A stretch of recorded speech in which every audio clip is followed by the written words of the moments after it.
est-ce que mouvement ya porte-parole ya M23 il veut qu'on retourne contre Kigali?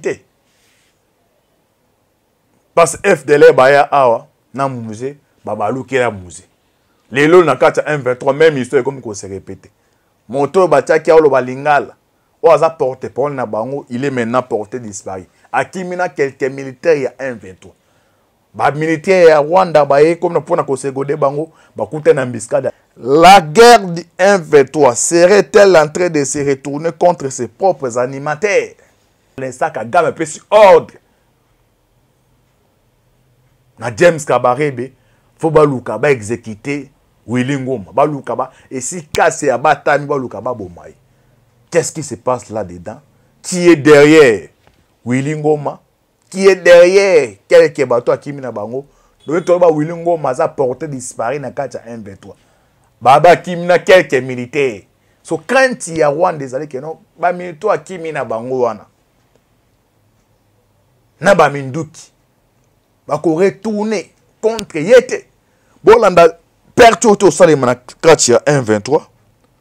Na kati ya M23 tout de Babel côté li bango.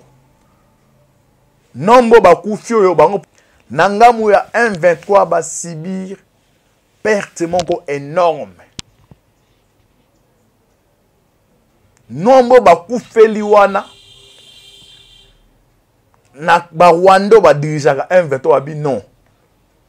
Oyo il faut zala na moto monko aliva ke famo eska ba bamba na biso M23 bazalaki pona ba kutana na mbiskade oyo. Boko ba c'est moi qui le Canada M23 va coûter na biscade ya FRD ça frappé bango o ba comme qu'on considère Willy Ngoma de traite donc to ba Willy Ngoma za. Bonjour bonsoir na balandi nyonso ya la voix céleste mbote na bino mbote bozali ebele partout dans le monde bozola na biso par la voix internaute. À niveau États-Unis, na moni pasteur Zamouanga, Zamba Pambole Skozali, to en Europe, si ou Mbanja, Ozana, Asie, Océanie, en Afrique, sans oublier en République démocratique du Congo. C'est toujours votre humble serviteur, Moïse Mao Kanchiba, Nimiso Bolingaka. Tolobate, Otomesa Kopé Sabinoba. Actualité politique en temps réel boyeba toza wapi tozo kende wapi petoko suka wapi na pesi mbote mingi na Gaston Kasongo mzamba pambolo skozali Gaston Kasongo na bosante ingénieur Jean-Robert Djibou mbote skozali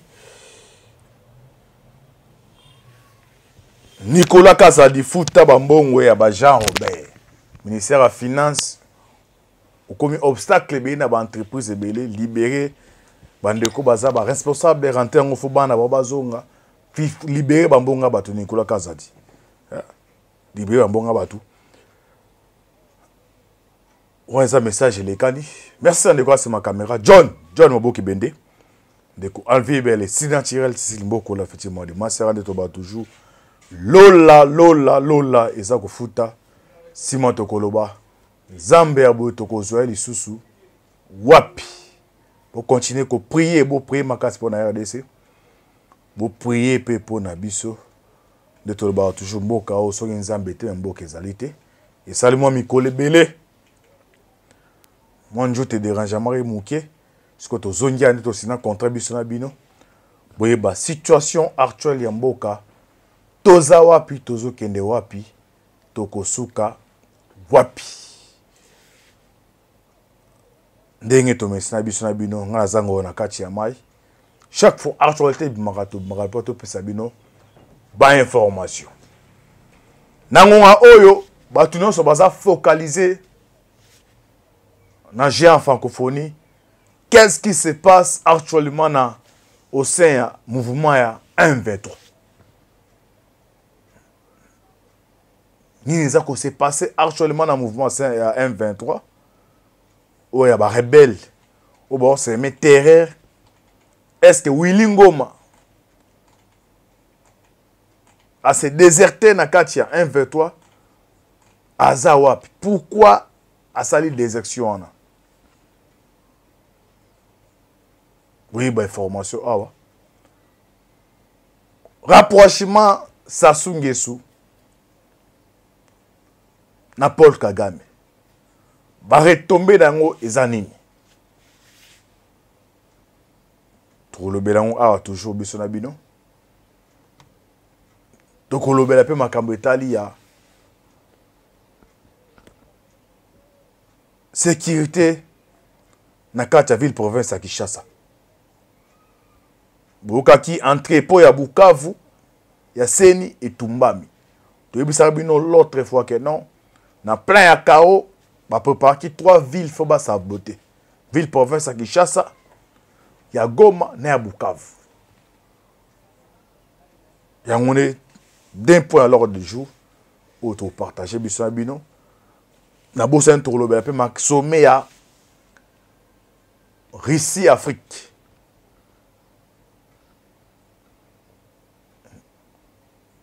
Retomber dans les années. Il y a 3 points thème et actualité pour partager le lot.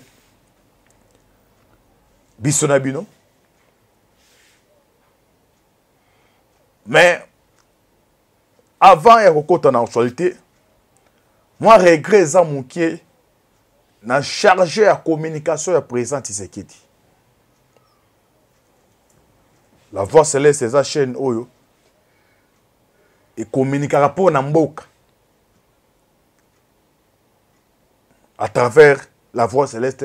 Bandouke Belepe Bazo Kabiso na musique bazo les vraies informations.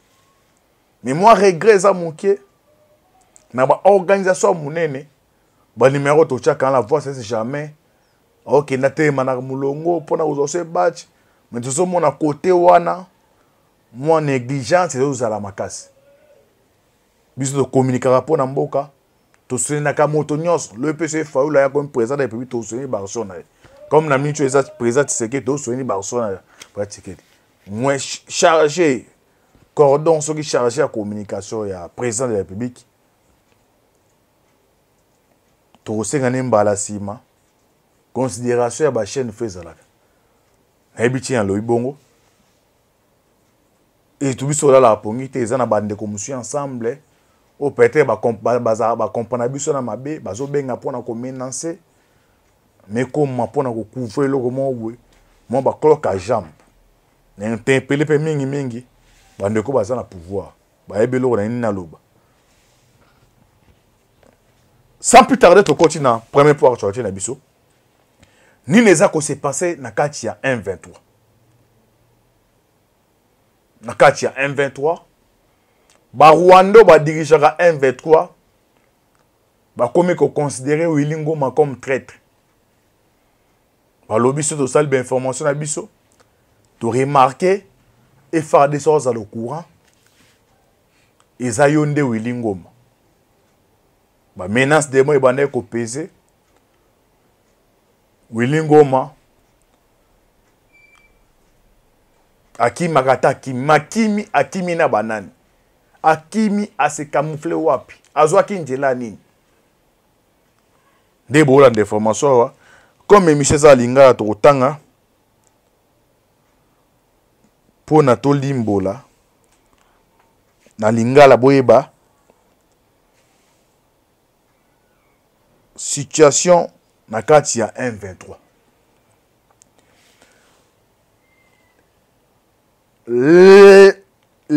les célèbres porte-parole militaires de la rébellion du 1-23 Willy Ngoma, silencieux depuis plusieurs semaines, seraient immobilisés à Tchanzu depuis le mois de mai 2023. Si certaines sources affirment que le major Willy Ngoma avait été arrêté dans la site de Bunagana pour motif d'ivresse publique en plein jour, d'autres rencontrent qu'ils avaient été retrouvés à possession des tentatives de fuite de cette rébellion en pleine décadence. Plusieurs questions surgissent à table. La guerre de M23 serait-elle en train de se retourner contre ses propres alimentaires? Nous reviendrons avec d'autres détails à ce sujet dans nos prochaines publications. Aux articles PC Révélation. Point autre retenu, il faut pousser mon candidat à analyser.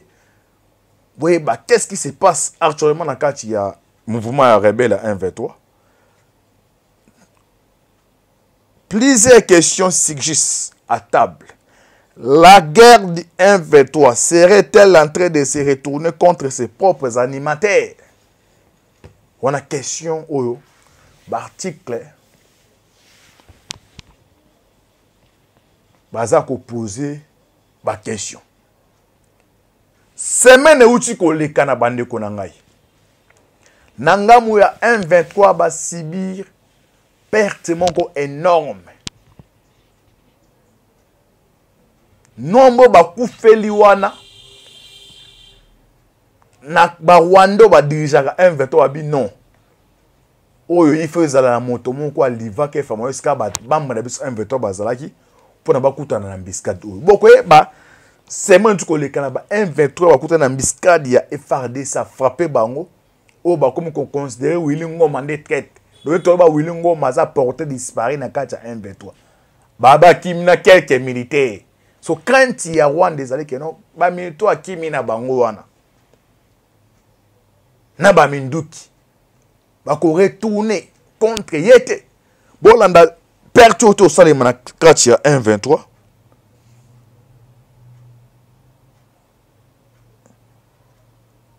Nakati ya perte na bandeko. Un Rwandais au nom de Jean Mourekatete a annoncé que plus de 1300 soldats rwandais ont été tués par les FARDC et 200 autres blessés, alors qu'ils étaient deux bataillons traversant la frontière en renfort aux troupes du M23 dans les Rutshuru. Cependant, les FARDC les ont surpris et en secret tous. Na bandeli information. Na kati ya M23 tout de Babel côté li bango. Nombo ba kufio yo bango pona ba kani balobe zali Willy Ngoma muta komi ko teka ba information. Na ko banga information yo balobi Willy Ngoma a se retiré à Kimina quelques militaires M23 ba se camoufler na kati ya brousse moko na ville dans zamba moko wana oyo ba dignitaire ya M23 baza ba Rwandais ba sali message ya koluka ba bomai ba biene mtamu ko trahir bango. Alors les M23 à côté en difficulté c'est moi tout ko lekana ba sala qui appelle ne ba sala ka appel na ba soldat ya Rwanda ba ya pona ba seconde bango. Mais ambiscade bakutani nango 1300 Rwandais jeunes. Oyo bauta Rwanda bauta na ambiscade FARDC babomi bango 200 bazoki. Ce qu'on a kati ya laboratoire ya bato ba dirige M23 non, c'est que ndenge Willy Ngoma a commis porté disparu boy. Yé muta commis copier sa information na FARDC. Est-ce que zali vrai ou fausse? Est-ce que Zanzambe Moutakoti bon tour de Babel? En tout cas, bravo na FARDC. Na ambiscado ba nyati ba rebelle wana M23. Toujours dans la situation de près. Est-ce que mouvement ya porte-parole ya M23? Il veut qu'on retourne contre l'égalité. Parce que FDL baya awa na musée babalu kera musée lelo na kata M23 même histoire comme qu'on se répéter moto batiaki olo balingala o aza porte parole na bango il est maintenant porté disparu akimina quelques militaires ya M23 ba militaires ya Rwanda baye comme na pona ko segode bango bakuta na mbiskada FARDC 1300 Rwandais bakufi 200 blessés donc bakuta na mbiskade moko FARDC a frappé bango bakufi ndé banyama. Donc pour l'instant Kagame peut sur ordre na James Kabarebe faut baluka ba exécuter Willy Ngoma baluka ba et si casse ya batami baluka ba bomai. Qu'est-ce qui se passe là-dedans? Qui est derrière Willy Ngoma? Qui est derrière quelques bateaux à Kimina Bango? Toza ko lande la situation de près. De toujours que non. Biso tozali ngolo na kati ya mai. Tolo bate tozali ngolo na kati ya mai. Tous les sortes ya banyama o bazala mai tozaka na bango. So inyama tela sali fièvre.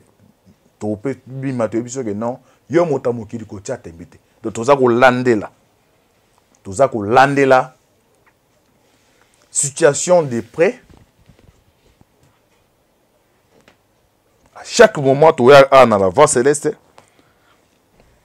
pour na couper Sabino. Situation où ça s'est passé na kati ya 1-3 autour de Babel et Koteli Bango. Na deuxième point na biso toye na makambo Itali Sassou Nguesso na Kagame. Na ebisaka bino awa. Soko moni ngai na bandi kolobe ya likambo ezala pamba te. Malgré Sassou Nguesso a réuni devant l'autorité à Kinshasa que non, aza ni de près ni de loin. Donc déclaration à ça déclaration diplomatique. Ndenge Kagame ki ambaki amemi a pese ba kado ngombe. Na cadre on sa déclaration wana que non Kagame aza artisan de la paix mais boué aza toujours RDC a toujours pays serre na wana selon les informations aujourd'hui na autorité à République du Congo ya Congo Brazzaville. Donc pour l'instant azo technique que non relations za malamu na Kinshasa mais aza intention monte ya ko collaborer ya ko coaliser na Rwanda pour na ko sala Kinshasa mabe. Alors na kati ya politique politicien lo bagaboye ndango ndi tondi marate. To mona Kagame awa président ke da pesa confiance que non to bosa na mamno so akala to renouveler nini to mona o Kagame ça est-ce que yango na makambo Sassou Nguesso lobi ezali o azali koloba ou bien ezali eza na kati mais lo ngana osenga toujours félicitations na DG AG Asika ya Aner o ba utuko nommé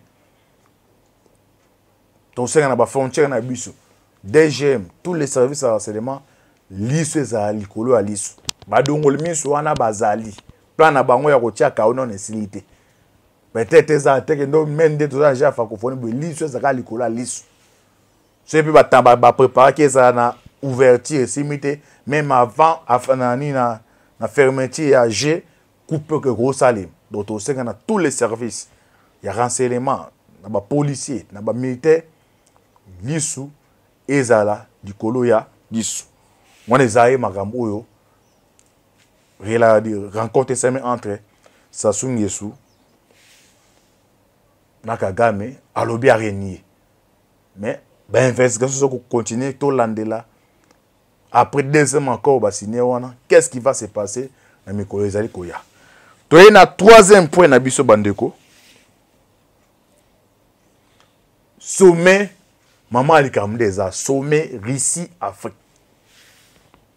biso RDC tout est représenté par ministre VPM la défense Jean-Pierre Bemba ba pays muso ezala kuna Sassou Nguesso azala ki pe na kati ya sommet nazoluka image yango maboke bende po azala lanterne so azala na rapidité bo mona président Rissazo ya apesi mbote na Aboubakar président wa Burkina Faso Aboubakar na boso nkombo na yewe mais aleki Sassou Nguesso est-ce que Sassou Nguesso azala ki top ya ba français o ba tindaki na kati ya sommet wana pona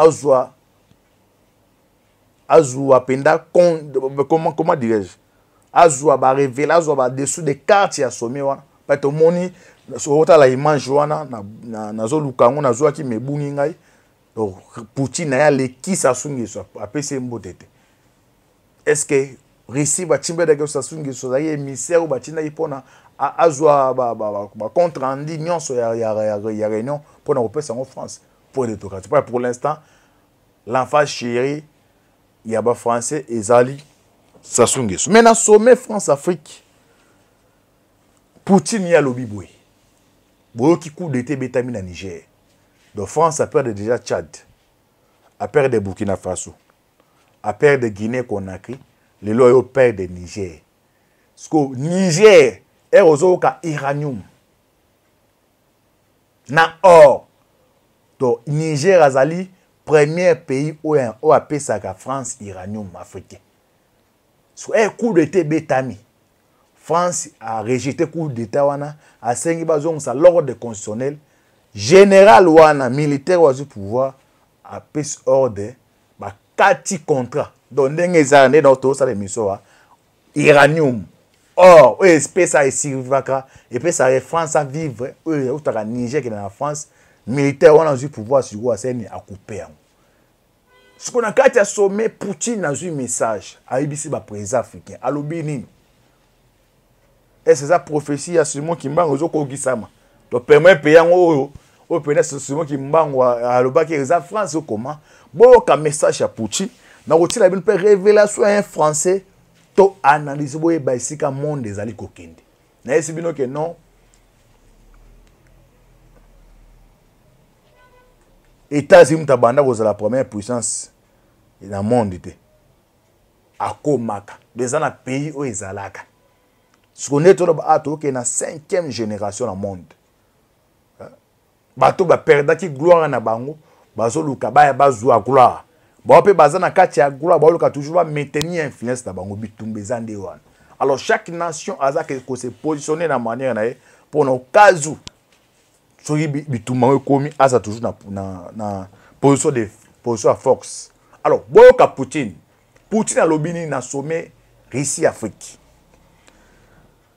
Je n'ai même pas besoin de faire la guerre à la France. Il suffit de libérer l'Afrique noire francophone et la France tombera d'elle-même comme un fruit mûr. Et M. Salinga, to limba on a linga la bakanja, to comprendre bande dans le poteau. Je n'ai même pas besoin de faire la guerre à la France. Donc Poutine a bibiso ici, n'a même n'a besoin de tirer au sale bitumba en France. A continuer à lobby. À lobby, il suffit de libérer l'Afrique noire francophone. Tozana à francophonie ah. Oh c'est important moi pour n'angeza to bénéficier na infrastructure wana basta etika na biso. Mais na kati ya francophonie yango toza awa Rwanda azana kati ya francophonie. Aloba azana kati ya francophonie. A occupé le secrétaire général. Rwanda yene mta agressé biso. Macron ayaki awa.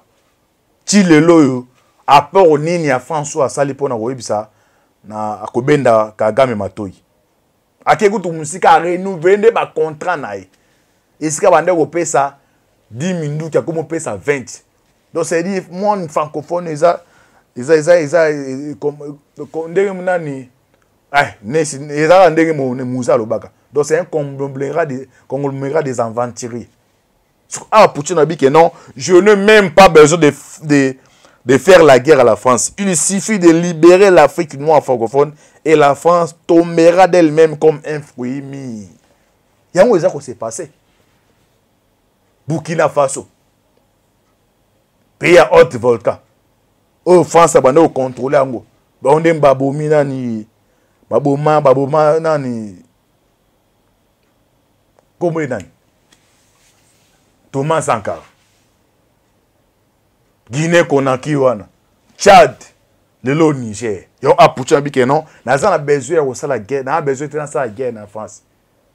Ici on a contrôlé na équipé ba pays francophone bando contrôler France reçoit nini a retomber.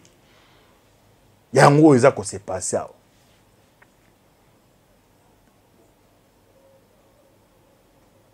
Donc France to ebaka na lelo eza sous bongo te. Donc ba africain baza sous député. Ba africain Poutine a komi ko fungola ba nini misu. Donc on se dépend na nga souhaita ki penda somi wana ye moko fati beto e fala kende kuna. Azu ya ta oka mutu soni te eza sous temps robanga mutu te. Ba français wana baloba celui qui n'est pas avec nous est contre nous. Mutu alo alinga boma papa no boma mama na yo. aboma mwana na aboma mwasi na yo yo ça c'est aux attentes ça c'est maseki aze awe po boma yo aiza su temps ya ko tali mutu na face oyebi c'est 4 vérités eza mwa oyo réveil ya bafrika sani ekomi ko lamuka.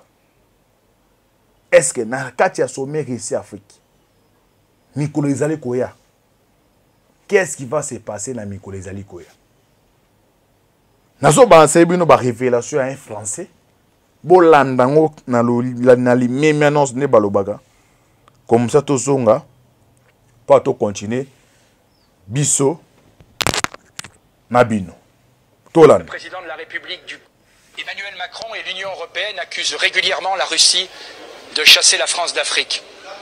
On peut aussi se demander si Emmanuel Macron n'est pas l'un des responsables de cette disparition. Du 24 au 29 mai, le président de la République du Congo, Félix Tshisekedi, a effectué une visite d'État en Chine de première importance. C'est évidemment tout son intérêt de multiplier les liens diplomatiques en faveur de son pays.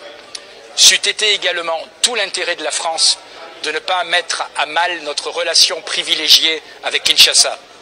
Malheureusement, l'Union européenne et Emmanuel Macron multiplient les erreurs dans ce pays comme dans la majorité des pays d'Afrique.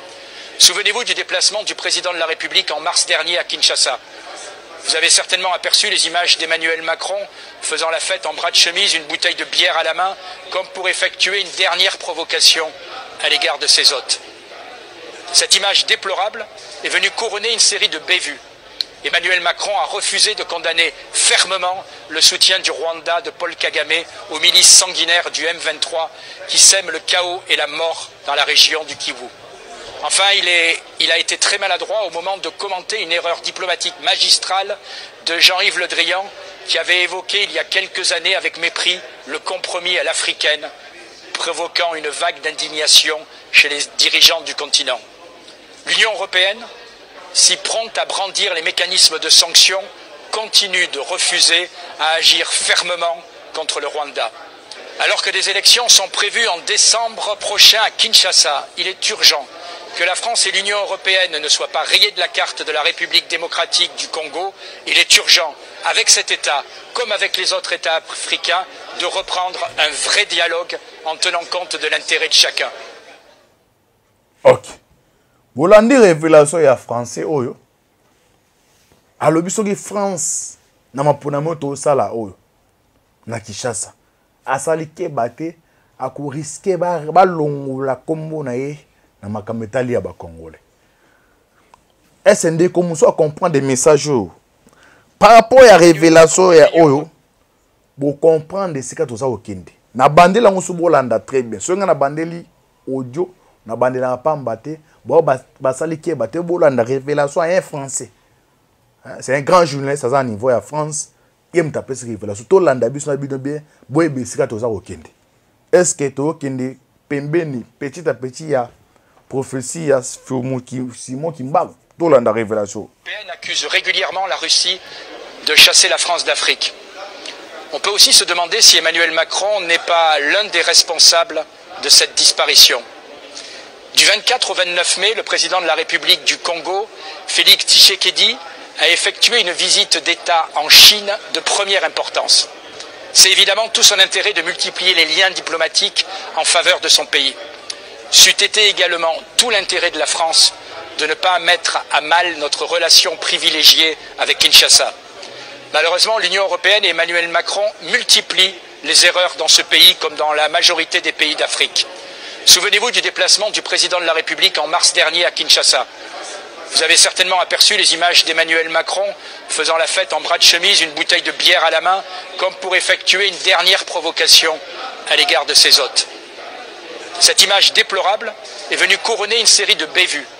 Emmanuel Macron a refusé de condamner fermement le soutien du Rwanda de Paul Kagame aux milices sanguinaires du M23 qui sèment le chaos et la mort dans la région du Kivu. Enfin, il a été très maladroit au moment de commenter une erreur diplomatique magistrale de Jean-Yves Le Drian qui avait évoqué il y a quelques années avec mépris le compromis à l'africaine, provoquant une vague d'indignation chez les dirigeants du continent. L'Union européenne, si prompte à brandir les mécanismes de sanctions, continue de refuser à agir fermement contre le Rwanda. Alors que des élections sont prévues en décembre prochain à Kinshasa, il est urgent que la France et l'Union européenne ne soient pas rayées de la carte de la République démocratique du Congo. Il est urgent, avec cet État, comme avec les autres États africains, de reprendre un vrai dialogue en tenant compte de l'intérêt de chacun. Ok. J'espère que révélation ya journaliste oyo na ba propos ya Poutine a besoin de la guerre beauté en France, mais si vous avez besoin de France, c'est qu'il y a sa même résistance. Bandeko, et besoin de la révélation. Tozo kende wapi.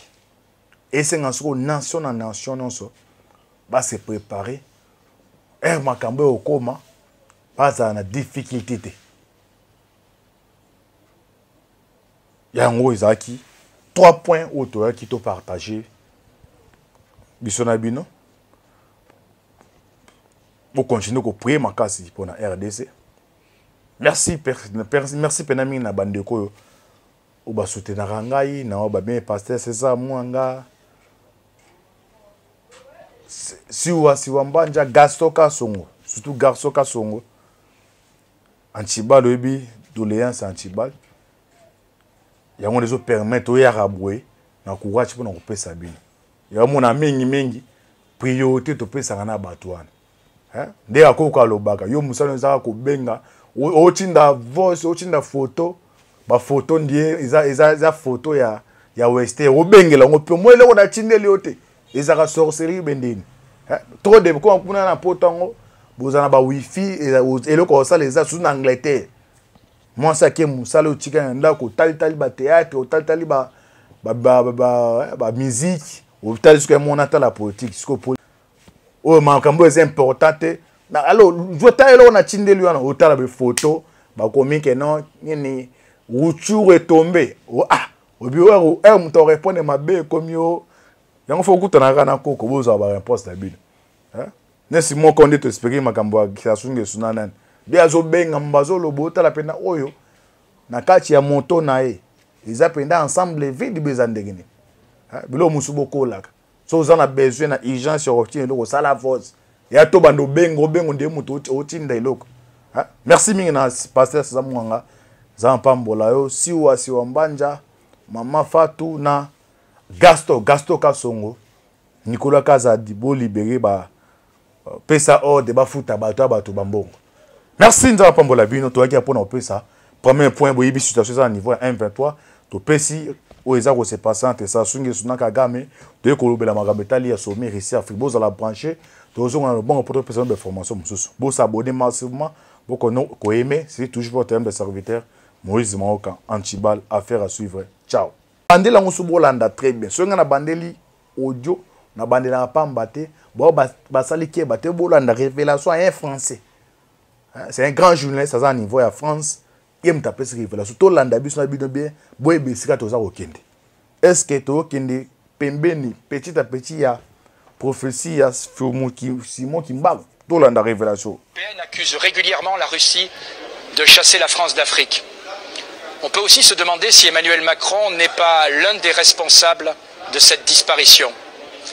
Du 24 au 29 mai, le président de la République du Congo, Félix Tshisekedi, a effectué une visite d'État en Chine de première importance.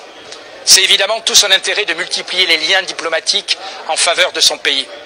C'eût été également tout l'intérêt de la France de ne pas mettre à mal notre relation privilégiée avec Kinshasa. Malheureusement, l'Union européenne et Emmanuel Macron multiplient les erreurs dans ce pays comme dans la majorité des pays d'Afrique. Souvenez-vous du déplacement du président de la République en mars dernier à Kinshasa. Vous avez certainement aperçu les images d'Emmanuel Macron faisant la fête en bras de chemise, une bouteille de bière à la main, comme pour effectuer une dernière provocation à l'égard de ses hôtes. Cette image déplorable est venue couronner une série de bévues. Emmanuel Macron a refusé de condamner fermement le soutien du Rwanda de Paul Kagame aux milices sanguinaires du M23 qui sèment le chaos et la mort dans la région du Kivu. Enfin, il a été très maladroit au moment de commenter une erreur diplomatique magistrale de Jean-Yves Le Drian qui avait évoqué il y a quelques années avec mépris le compromis à l'africaine, provoquant une vague d'indignation chez les dirigeants du continent. L'Union européenne, si prompte à brandir les mécanismes de sanctions, continue de refuser à agir fermement contre le Rwanda. Alors que des élections sont prévues en décembre prochain à Kinshasa, il est urgent que la France et l'Union européenne ne soient pas rayées de la carte de la République démocratique du Congo. Il est urgent, avec cet État, comme avec les autres États africains, de reprendre un vrai dialogue en tenant compte de l'intérêt de chacun. Ok. J'espère que révélation ya journaliste oyo na ba propos ya Poutine a besoin de la guerre beauté na France mais si fika boto la ba bisika okipaka France que quoi ya sans même résistance bande ko e bozo ka ba révélation